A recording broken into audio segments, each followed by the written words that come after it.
খেলা শুরু হতে আর মাত্র কয়েক ঘন্টা বাকি, কিন্তু তার আগেই খেলার ফলাফল ফাঁস হয়ে গেল। দর্শক, রশিদ খানের ঘূর্ণিতে গুড়িয়ে গেছে আয়ারল্যান্ড দ্বিতীয় ম্যাচে। এবার বেলফাস্টে কি চলবে আরেকটা আফগান তাণ্ডব, নাকি আয়ারল্যান্ড দেখাবে চমক?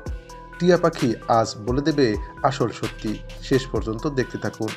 দর্শক, আজ আমরা কথা বলবো আফগানিস্তান বনাম আয়ারল্যান্ডের 5 ম্যাচের ওয়ানডে সিরিজের তৃতীয় ম্যাচ নিয়ে। আগামী 10 আগস্ট বেলফাস্টের সিভিল সার্ভিস ক্রিকেট গ্রাউন্ডে অনুষ্ঠিত হতে যাচ্ছে। প্রথম ম্যাচটি বৃষ্টিতে ভেসে যাওয়ার পর দ্বিতীয় ম্যাচে আফগানিস্তান দেখিয়েছে তাদের শক্তি। 92 রানের বিশাল ব্যবধানে জিতে সিরিজে এগিয়ে গেছে 1-0-তে।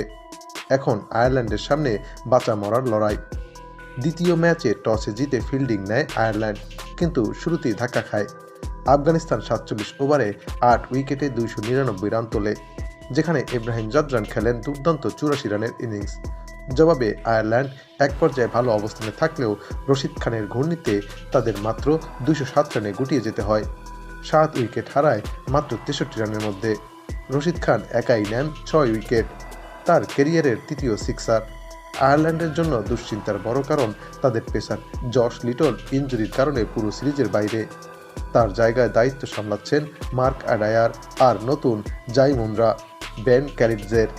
অন্যদিকে আফগানিস্তান বিশ্রাম দিয়েছে মোহাম্মদ নবীকে, তবে দলে ফিরেছে পেস স্পিড স্টার ফজল হক ফারুকি এবং ইয়ামিন আহমেদ জাই। দুই দলের শক্তিমত্তার পার্থক্য করতে গেলে আফগানিস্তান বর্তমানে 8 নম্বরে এবং আয়ারল্যান্ড 12 নম্বরে রয়েছে।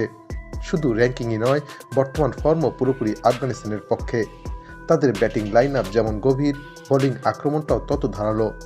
বিশেষ করে রশিদ খান এবং নতুন প্রতিভা এম গজনফারের স্পিন জাতু যে কোনো দলের জন্য হুমকি।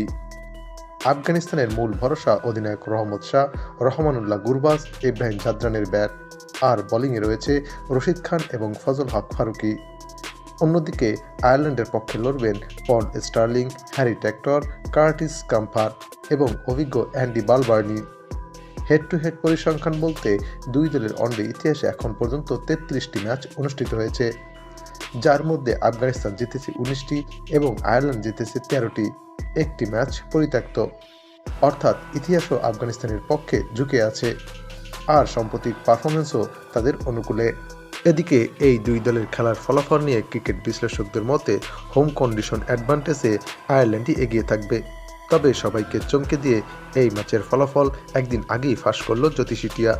টিয়াটির সামনে দুই দলের পতাকা সম্বলিত খাম রাখা হলে টিয়াটি আফগানিস্তানের পতাকা সম্বলিত খামটি তুলে নেয়। তাই বলাই যায়, টিয়ার ভবিষ্যৎবাণী যদি সত্যি হয়, তবে এই ম্যাচে আফগানিস্তানই জিততে চলেছে। তবে ক্রিকেট অনিশ্চয়তার খেলা, যে কোনো মুহূর্তে ম্যাচের মোড় ঘুরে যেতে পারে। সুপ্রিয় দর্শক, এই ম্যাচের প্রেডিকশন শুধুমাত্র বিনোদনের জন্য। আপনার মতে এই ম্যাচে কোন দল জিতবে, আফগানিস্তান নাকি আয়ারল্যান্ড, তা আপনিও জানাতে পারেন আমাদের চ্যানেলের কমেন্টসে।